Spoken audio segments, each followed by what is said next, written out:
Hello everyone. This is AI announcer Loa of AI Weekend Magazine Seoul, bringing you all the latest news from all across the nation. Here is our first news. Construction has begun in the Songbong District 9 Redevelopment Promotion Zone, which includes the site of the former Songbong Terminal. Plans are now being finalized for how the donated land in the area will be used.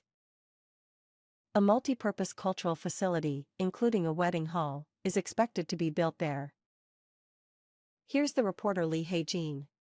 지난 3월 착공한 상봉구 재정비 촉진구역. 상봉터미널이 있었던 이곳에는 최고 49층 높이의 주상 복합 아파트 999세대와 오피스텔이 들어설 예정입니다. 2029년 완공을 목표로 공사가 진행 중인 가운데 최근 기부 체납 부지에 대한 활용 방안도 결정됐습니다. 상봉 9구역에 위치한 상봉동 83의 3번지 일대는 상봉터미널 측이 기부 체납한 땅입니다. 당초 해당 부지에는 여객 자동차 터미널과 공공청사 건립이 계획됐지만 중랑구는 문화시설 건립을 추진해왔습니다. 그 결과 지난 27일 기부 체납시설 변경안이 서울시 심의를 통과했습니다. 이에 따라 이곳에는 연면적 5,560제곱미터에 달하는 대규모 문화시설이 조성됩니다. 지상 4층, 지하 3층으로 건립되는 건물에는 전시공간과 공공예식장 등이 들어설 예정입니다. 해당 건물은 주상복합단지와 함께 2029년 5월 준공이 목표입니다. 한편 상봉터미널은 문을 닫았지만 공사장 인근 노상에 만들어진 임시 정류장에서는 여전히 원주행 시외버스가 운행되고 있는 것으로 전해졌습니다. 서울시는 상봉 9구역 사업이 완료되면 보도 측으로 차선을 넓혀 만드는 버스 베이를 조성해 원주행 버스를 지속적으로 운행해 나갈 계획이라고 밝혔습니다. 딜라이브 뉴스 이혜진입니다. A modernization project for the Dong-Seol Terminal in Gwangjin-gu's Guidong area is underway, aiming to build a 40-story structure. The goal is to break ground within the year, but significant challenges remain. One major issue is the plan to use nearby Gui Park as a temporary terminal during construction. This plan has sparked continuous opposition from local residents. Here's the reporter Park Sun-hwa. 지난 1987년 문을 연 동서울터미널, 112개 노선, 하루 평균 1000대 이상의 고속 시외버스가 운행 중입니다. 40년 가까이 지나면서 시설 노후화가 진행됐고 주변 교통난 등 여러 문제가 지적됐습니다. 이에 수년 전부터 동서울터미널 현대화 사업이 추진 중입니다. 사업자인 신세계 프라퍼티는 연내 착공을 목표로 서울시 및 광진구와 협의를 이어가고 있습니다. 사업 추진의 관건은 임시터미널 마련. 신세계 프라퍼티는 동서울터미널 인근에 위치한 구이공원을 활용하겠다는 계획입니다. 공원에 지하 3층짜리 주차장을 건설해 임시주차장으로 쓰다. 공사가 끝난 후 광진구에 기부 체납하겠다는 겁니다. 하지만 주민들은 수용할 수 없다는 입장. 구이공원을 임시터미널로 사용할 경우 매연과 소음, 먼지 등으로 공원 환경에 악영향을 주고 무엇보다 하루 수백 대의 대형 버스가 오가면서 안전사고가 우려된다는 것입니다. 주민들이 반대 입장을 표명하면서 현재 신세계 프라퍼티는 서울시의 주민 반대에 대한 조치 계획서를 전달했습니다. 서울시의 판단을 기다리고 있습니다. 한편 광진구도 이해 당사자 간 이견을 좁히기 위한 갈등 해소 협의체를 구성해 상시적으로 만남을 이어가고 있습니다. 행정기관이 이견을 좁히기 위해 나서고 있지만 주민들의 마음이 돌아설지는 알 수 없습니다. 딜라이브 뉴스 박선화입니다. About half of Seoul Junggu's residents live in multifamily housing. At the forefront of these communities are the residents' representative councils.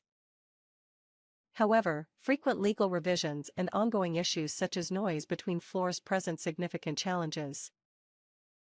Recently, Junggu held an educational session focused on improving transparency in apartment management and preventing conflict.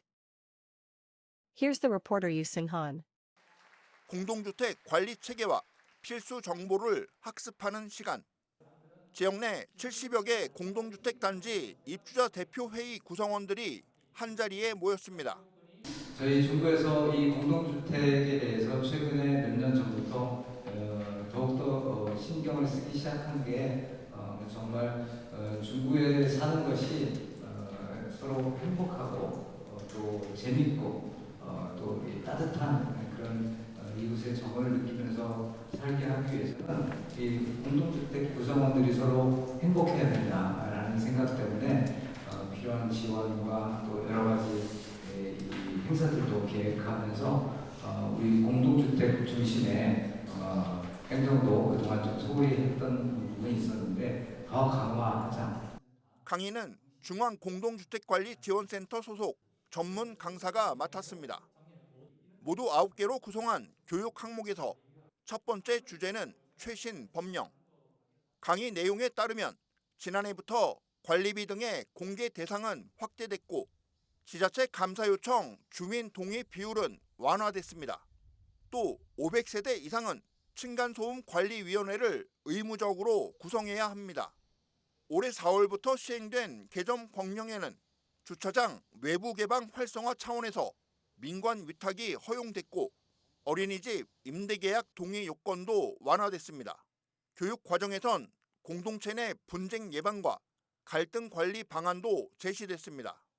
서울시 규약 준칙을 근거로 한 층간소음 대응 체계에 따르면 초기 대응은 관리사무소에서 수행합니다.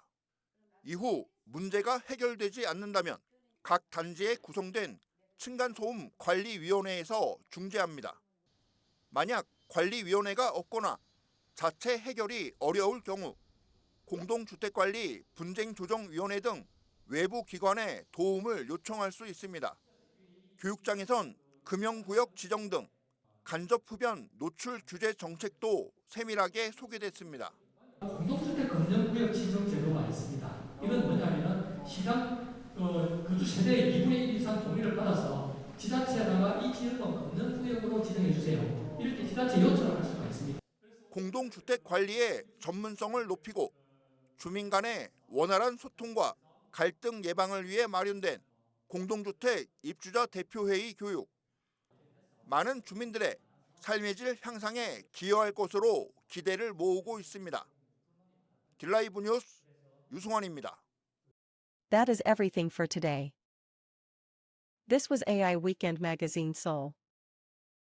Thank you for joining us today.